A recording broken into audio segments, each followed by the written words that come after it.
Сиздер кадрдан көрүп турган бул сүрөт ырастында эле кыргыз боз үйү, кой, андан сырткары ошол жерде турган баласын көтөргөн эне, мындайча айтканда кыргыз жашоосу жөнүндө баяндалганын сезип атам. Менин жанымда мына ушул сүрөттү жараткан, мындайча айтканда, сейрек кездешүүчү, айрыкча кыргызда сейрек кездешүүчү сүрөт өнөрүнүн ээси болгон агай турат. Агай, саламатсызбы? Саламатсызбы? Негизи эле кыргыздарда көбүнчө баягындай мен сиздин да куракты кошуп айткым келет да, мурда көбүнчө баягы уулдарын башка тармактан көргүсү келген ата энелер көп болчу да. Анан эмне үчүн сүрөтчүлүк кесипти тандап калдыңыз? Мен өз атам башка окуу жайга окутам деген, соттун окуусуна, юрфакка. Анан мен ушул өнөргө кызыгып, кичинекей мен тартып жүргөнүмдү ата энем байкап калып, кийин краска альбом алып берип, антып-мынтып мага шарт түзүп беришип, ушу өнөрдү аркалап калдым. Ошол ушу мен эмгектенип, ушунун нанын жеп келатам. Кудайга шүгүр. Сүрөтчүлүк дагы мындайча айтканда бир жараткандан берилген өнөр да, мисалы өнөр, туюм, мисалы биз жаратылышты жөн эле жашыл багын көрүп койсок, сиздер ошо жаратылышка төгүлгөн нурду көрөсүздөр дегендейчи. Анан негизинен ошону кандай адам сүрөтчү болот? Мисалы сүрөтчүлөрдүн жан дүйнөсү башкача дейт да. Чын эле айтыңчы. Сиз сүрөтчүсүз мисалы. Мен китептерден окуп деле неме кылып калдым. 100 адамдан 1 адам чыгат деген чын да, сиздин айткан сөзүңүзгө кошумча. 100 адамдан бирөөсү художник чыгат депчи. Мен ушу кесипти билбейм, башка кесипти эле жакшы. Ушу кесипти таштай албадым. Ушуну аркалап келатам. Кудайга шүгүр. Жана эле айткандай балдарды, кыздарды колдон келишинче чыгарып атам. Өзүм балдарыман да чыкты. Ошо дагы деле ошо менин максатым ушу мага окшоп кыйналып жүргөн мурда анчалык шарт болгон эмес да. Азыр ошо Масыда билим борборунда сүрөттөн сабак берем. Ошолорго ушу мен кыйналганда мага болбогон шартты түзүп беришке аракет кылып, коллектив аябай жакшы ынтымак, колдоп турушат биргеликте. Сөзүңүзгө аралжыда мен кыйналган деп атпайсызбы? Кайсыл жагынан кыйналдыңыз? Балким мисалы сүрөтчүлөрдү бул кесипти кээйлер кесип катарында көрбөшү мүмкүн да, агай, мындайча ачык айткандачы. Сиз кандай карайт? Балким ушул нерседен эмес. Өтө сонун суроо бердиңиз. Ушуну көп жерде айтам да. Сүрөтчү десе эле башка нерсени ойлошот да. Айылда түшүндүрүш кыйын экен. Эми түшүнүп калды, Кудайга шүгүр. Мына картиналарын ала башташты, подарка кыла башташты бири-биринечи. Үйүнө алып ийилип атышат, евроремонттон кийин. Мурда сүрөтчү десе түшүнчү эмес да. Азыр Кудайга шүгүр түшүнүп калышты.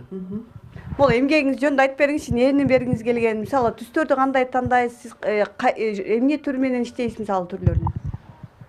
Бул эми өзүбүздүн жерибиздин коздугу да, пейзаж деп коет. Жаратылыш да. Кыргызча алганда өзүнүн жаратылышы эле сөзү. Өзүңүз ойлоп эле таптырып кайсыл жерге барбайлы биздин жер ушундай жерде, коз жерде турабы? Сөзсүз тоо бар. Ошого элестетип туруп биздин чоң энелерибиз калпак тигишет.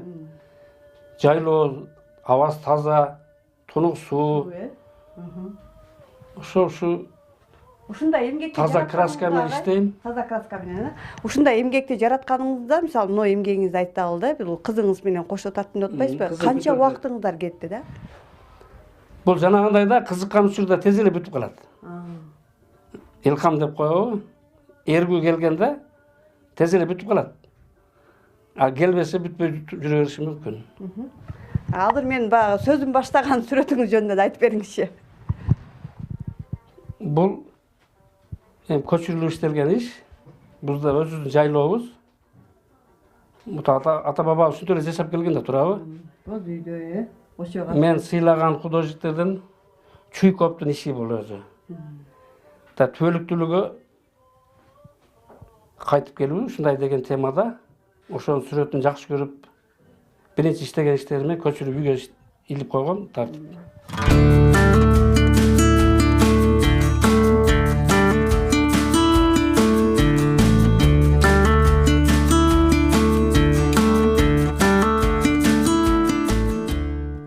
Бардык эле сүрөтчүлөр, улуу сүрөтчүлөр деле мында биринчи үйрөнүш үчүн, өзүнүн техникасын таап алыш үчүн көчүрүп иштейт да.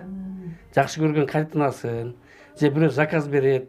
Таза боек менен иштейм деп калдыңыз го. Мисалы, булар деле кыйла тыйын турса керек, анан табыш кандай? Азыр рынокто кандай деген да? Боектордун түрү көп. Мен айныкса мында Россиядан чыккан маслины деп коет, май боекторду иштетем. Муну иштеп коесуң холуско.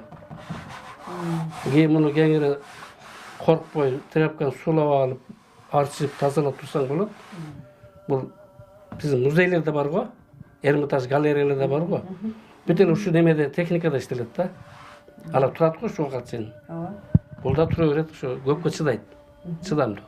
Краска таза аябай. Өзү эмнени тартканды жакшы көрөсүз? Мисалы, адамдарды, жаратылышты, балким дагы малжандыкты, негизи табиятыңызга эмне туура келет? Ошондой сүрөт жараттым дей аласызбы? Мисалы, көңүлүмө издеген сүрөттү тарта алдым деп. Сулуу аялдын элеси балким. Сүрөтчүлүктө абстракция деп коет, түшүнүксүз сүрөттөр болот го, картиналар. Абстрактуу. Мен реалистик художник деп эсептейм өзүмө. Болгондой.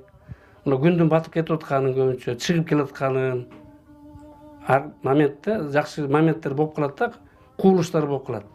Ошону тартканды жакшы көрөм. Жакшы маанилүү тартканды азыр деле ошо. Ошону тартсам, жашаргандай эле болуп калам. Жакшы. Жагат мага. Мисалы, бул биз отурган жер баягы үйүңүздөгү бир бөлмө экен да. Мисалы, келинчегиңиз, балдарыңыз кандай карайт ушул өнөрүңүзгө? Бирок сөзүңүзгө караганда сизди колдошот экен да, маленький балаңыз архитектор, кызыңыз дизайнер экен. Дагы бир балам сүрөтчү болом деп калды эле, мен тиш доктурга окутуп койдум, азыр Кошкоодо иштеп атат. Алар деле сүрөт тартат экен го баары бир, Эми үйлөрү колдойт, туура көрүшөт. Даже ата-энем деле колдоп келишкен. Ошо айылда деле туура түшүнүшүпчү. Колдоо жакшы. Бүгүнкү күндө айтып атпайсызбы, ушул кесиптин артынан ант таап жеп атам деп, бул баягы эмгек жаратып сыртка чыгарасыз, сатасыз, мисалы жаккандар алып кетет. Мисалы жакшы сүрөттөрүңүздү, жакшы картиналарыңызды баалап алып кеткендер канчага чейин, мисалы эмгегиңиз бааланат да? Эми көп эле деп койсо болот. Мен даже сен тарткансың десе эсимден эле чыгып калат да, көп жыл өтүп кеткенденчи. Үйүнө мейманчылыкка барып калсам, муну сен тартып бергенсиң дейт да. Анан карап туруп четинде өз белги коем, ошого карап ишенем. Мен тарткан турбаймынбы деп. Ошо көп эле, ал саны жок го. Дагы эле тарткан. Кудайга шүгүр, ушу кесиптин аркасы менен бир кыз 6 уулду тарбиялап, байбичем экөөбүз баарын окуттук.